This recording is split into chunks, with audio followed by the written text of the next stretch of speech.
Baik, Assalamualaikum warahmatullahi wabarakatuh.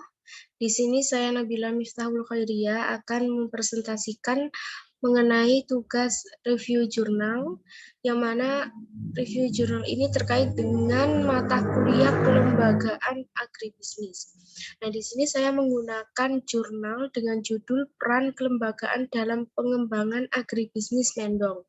Nah, mendong ini merupakan salah satu komoditas pertanian yang digunakan adalah bagian daunnya, yang mana bagian daunnya ini digunakan masyarakat sebagai bahan baku untuk pembuatan tikar, tas, kipas, yang biasanya berwarna-warni itu.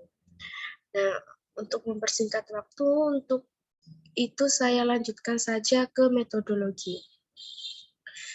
Nah, dalam jurnal ini metodologi yang digunakan adalah menggunakan metode survei dengan pengambilan sampel menggunakan simple random sampling terhadap petani mendong di Kecamatan Manonjaya dengan jumlah sampel sebanyak 25 orang petani. Data yang diperoleh ini dianalisis secara deskriptif, kualitatif, dan juga kuantitatif untuk mengetahui tanggapan petani terhadap pelayanan fungsi kelembagaan agribisnis. Digunakan importance performance analysis atau biasanya disingkat dengan APA dan digambarkan juga dalam diagram Cartesius. Nah, untuk kepuasan petani terhadap kinerjanya digunakan Consumer Satisfaction Index atau biasanya disingkat CSI. Nah, CSI ini digunakan untuk mengetahui tingkat kepuasan petani terhadap kelembagaan agribisnis secara menyeluruh dengan melihat tingkat kepentingan dari masing-masing. Nah, jadi nanti akan ada atribut-atribut atau faktor-faktor yang mana nanti memiliki kepentingan yang berbeda dan juga pelaksanaan kinerjanya yang juga berbeda. Nanti kita bisa lihat. Selanjutnya ada hasil dan pembahasan dari jurnal yang sudah didapatkan. Dapat diketahui ada sistem agribisnis mendong. Di sini ada subsistem sarana produksi yang meliputi lahan, bibit, pupuk, pestisida, tenaga kerja. Ada subsistem usaha tani meliputi pengolahan lahan, penanaman, pemupukan, pemeliharaan, dan panen. Ada subsistem agroindustri yaitu pasca panen, pemasaran, subsistem pemasaran, pedagang pengumpul, pengrajin mendong. Ada subsistem jasa penunjang juga. Nah, mungkin saya akan mencoba menjelaskan satu persatu. Untuk subsistem sarana produksi ini terkait dengan lahan, memang dalam melakukan usaha tani mendong ini mereka menggunakan lahan yang relatif kecil, masih 1/4 hektar. Jadi mereka memang kebanyakan itu lahannya digunakan untuk pertanian komoditas padi, sehingga sebagian kecil lahannya digunakan untuk mendong ini. Jadi tidak semuanya digunakan untuk mendong. Nah, untuk bibit ini karena mendong itu tanaman yang bisa dipanen sejumlah 4 kali dalam sekali penanaman, maka pembelian bibit ini biasanya dilakukan 1 kali dalam setahun. Nah, dalam 1 kali tadi bisa dipanen 4 kali. Biasanya bibit yang dibutuhkan dalam 1 kali kegiatan penanaman adalah sejumlah 1.111 kg.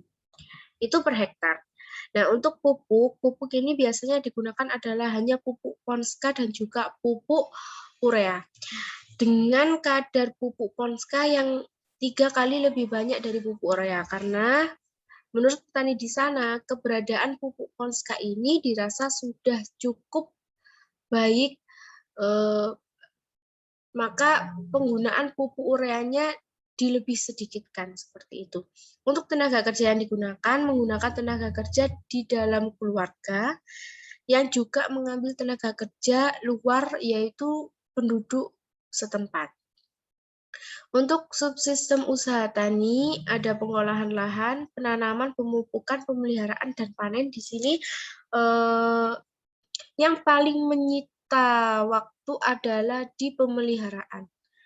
Nah, makanya di pemeliharaan ini membutuhkan tenaga kerja yang relatif lebih banyak, dan juga memerlukan dana yang cukup besar untuk membayar tenaga kerja.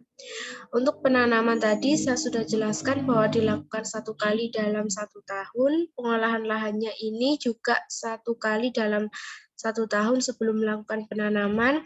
Pemupukan ini dilakukan beberapa kali sebelum panenan pertama, setelah pemangkasan pertama, kedua, dan ketiga, dan itu juga termasuk ke dalam panennya, yaitu 4 kali ya. Untuk yang ketiga ada subsistem agroindustri pasca panen, yang mana di sini setelah dipanen, karena kita menggunakan hanya untuk bagian daunnya saja.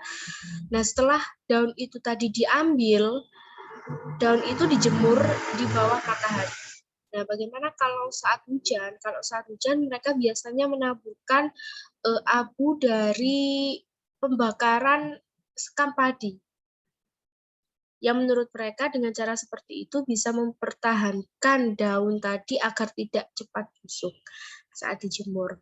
Nah, untuk subsistem pemasaran ada pedagang pengumpul dan juga pengrajin mendong. Biasanya kalau sudah daunnya kering, dijual ke pedagang pengumpul atau biasanya langsung ke pengrajin mendong. Karena penduduk setempat juga sebagian besar adalah pengrajin mendong. Jadi mereka juga mengusahakan pertaniannya sekaligus juga sebagai pengrajinnya.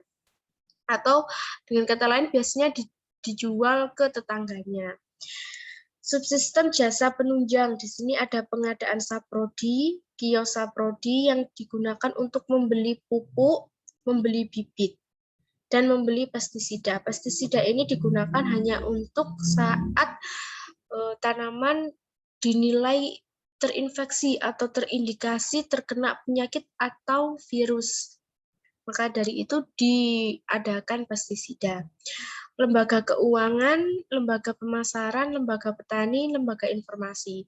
Dari beberapa subsistem jasa penunjang ini yang paling dominan adalah pengadaan saprodi dan juga lembaga pemasaran. Kenapa? Karena lembaga keuangan mereka biasanya menggunakan modal pribadi atau pinjam kepada saudaranya. Mereka jarang sekali mengambil pinjaman kepada lembaga keuangan, meskipun mereka sudah tahu ada lembaga keuangan yang menyediakan peminjaman untuk melakukan kegiatan pertanian. Ada juga lembaga informasi yang ini juga mungkin dalam akses informasinya masih sedikit belum memberikan efek yang banyak karena mereka melakukan pertanian ini sudah turun-temurun dan informasi yang diperlukan juga tidak terlalu dominan penting karena mereka sudah secara rutin melakukan kegiatan penanaman, perawatan, panen, pengeringan, dan juga langsung dijual seperti itu. Untuk teknologi yang digunakan juga menggunakan teknologi sederhana manual dengan menggunakan sabit. Nah, di sini ada hasil analisis kepentingan dan kinerja kelembagaan agribisnis Mendong. Di sini ada di dalam kepentingan ada SP sangat penting, P penting, CP cukup penting. Kalau kita lihat di sini ada CP di tingkat suku bunga. Ada 104,48%. Di sini dari jurnal yang sudah saya jadikan referensi disebutkan bahwa dengan nilai sebesar ini, masyarakat tahu bahwa suku bunga saat mereka meminjam ke lembaga keuangan itu sangat rendah. Namun dari mereka sendiri tidak menggunakan itu dan malah menggunakan biaya mereka sendiri yang ditambah dengan hutang kepada saudara-saudaranya. Kelengkapan saprodi senilai 91%, kualitas saprodi, cara pembayaran, ketersediaan bisa dilihat di sini. Mungkin akan saya tunjukkan juga yang ada di jurnal.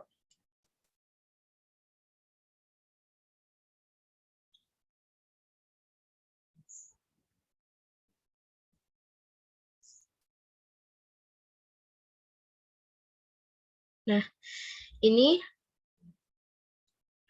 Kalau kita lihat tidak ada yang kurang penting dan tidak penting.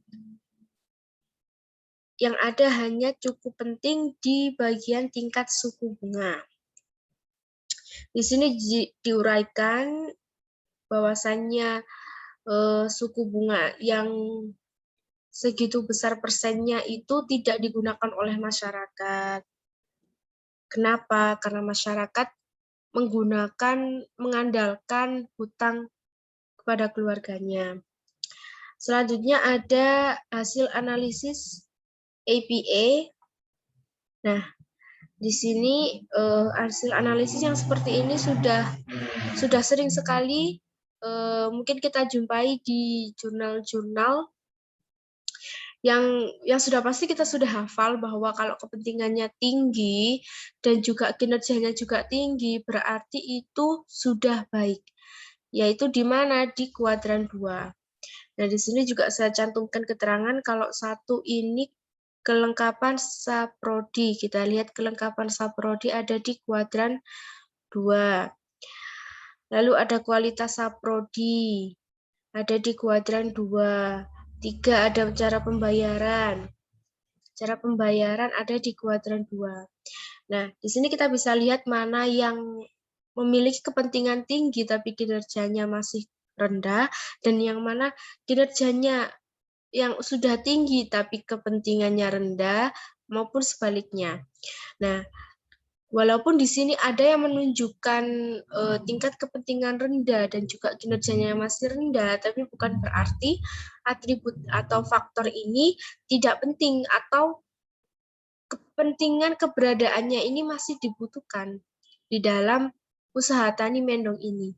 Jadi tidak memiliki pengaruh yang besar bukan berarti tidak diperlukan. Tetap diperlukan, tapi memang pengaruhnya sedikit seperti itu.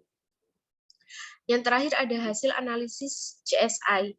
Nah, berdasarkan hasil perhitungan yang diperoleh, hasil CSI untuk atribut kinerja kelembagaan agribisnis Mendong pada usaha tani Mendong sebesar 67,66% atau 0,6766. Nilai tersebut jika berdasarkan indeks kepuasan pelanggan yang biasa digunakan oleh PT Sukovindo. Mungkin dari penulis sudah mengecek di PT Sukovindo ya, berdasarkan pada kisaran 0,66 sampai 0,80 termasuk dalam kriteria puas. Yang mana angka tersebut mengidentifikasikan bahwa secara umum petani mendong telah merasa puas terhadap kinerja kelembagaan agribisnis yang berada di Kecamatan Manonjaya karena secara keseluruhan fungsi kelembagaan agribisnis tersebut telah mampu memenuhi harapannya. Seperti itu. Nah, dari sini kita sudah bisa lihat di sini peran kelembagaannya termasuk ke dalam kriteria puas. Seperti itu.